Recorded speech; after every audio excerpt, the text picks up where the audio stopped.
जय माता दी मित्रों, मेरा नाम पंडित प्रकाश जोशी। मित्रों, आज हम चर्चा कर रहे हैं 12 राशियों की वीकली राशिफल, यानी कि सितंबर का अंतिम सप्ताह 12 राशियों को खाली हाथ रखेगा या कुछ देके जाएगा, इसके बारे में चर्चा करेंगे।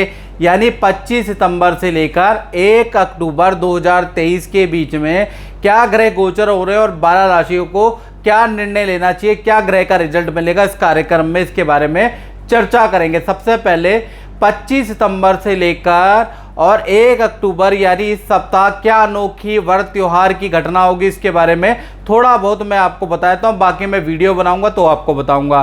तो देखा जाए तो इस सप्ताह श्राद्ध पक्ष शुरू हो रहे हैं और वो रहने वाले हैं 29 सितंबर से लेकर और 14 अक्टूबर 2023 तक श्राद्ध पक्ष रहने वाले हैं। इस बात को नोट कर लें। श्राद्ध पक्ष में पितृ पक्ष की पूजा की जाती है, यानी श्रद्धाया माप्यते शक्ति, यानी जिन भी माता पिता या मरहूम दादा दादी या बुजुर्ग पे हमारी श्रद्धा भक्ति होती है हम उनके लिए श्राद्ध करते हैं। श्राद्ध का मतलब ये हो गया श्रद्धा जताना कि पितरों के प्रति हमारी कितनी श्रद्धा है।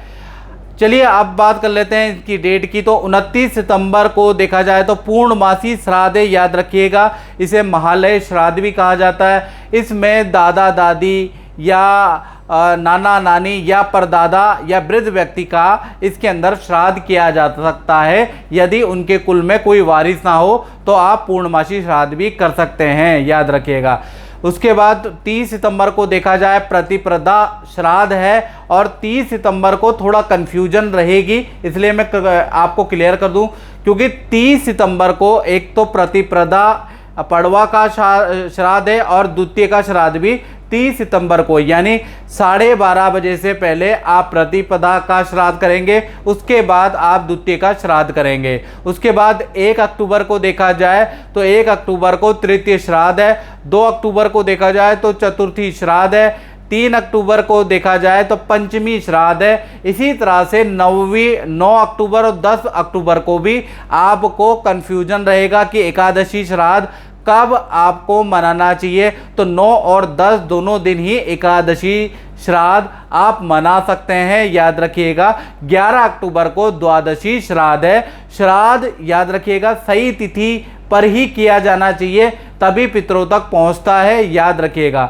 और 14 अक्टूबर को देखा जाए सर्वपितृ अमावस्या है। अब सर्वपितृ अमावस्या में क्या होता है, यदि आपको पितरों की तिथि नहीं मालूम है या आप 7 कुलों के लिए तर्पण करना चाहते हैं, 7 कुलों के उद्धार के लिए पितृ तर्पण पिंड दान करना चाहते हैं, तो भाई आपको यह अमावस्या तिथि ही चुननी पड़ेगी, क्योंकि वो सर्वपितृ अमावस्या है। सर्वपितृ अमावस्या के दिन ही पितृदोष का श्रवण होता, मतलब पितृदोष की पूजा पाठ इत्यादि करना अतिश्रेष्ठ कर रहता है। हरिद्वार में जाके पिंडदान करना श्रेष्ठ कर रहता है। और देखा जाए तो तीर्थ गया में भी पूर्णमासी या हरिद्वार में जाकर आप पिंडदान कर सकते हैं, याद रखिएगा।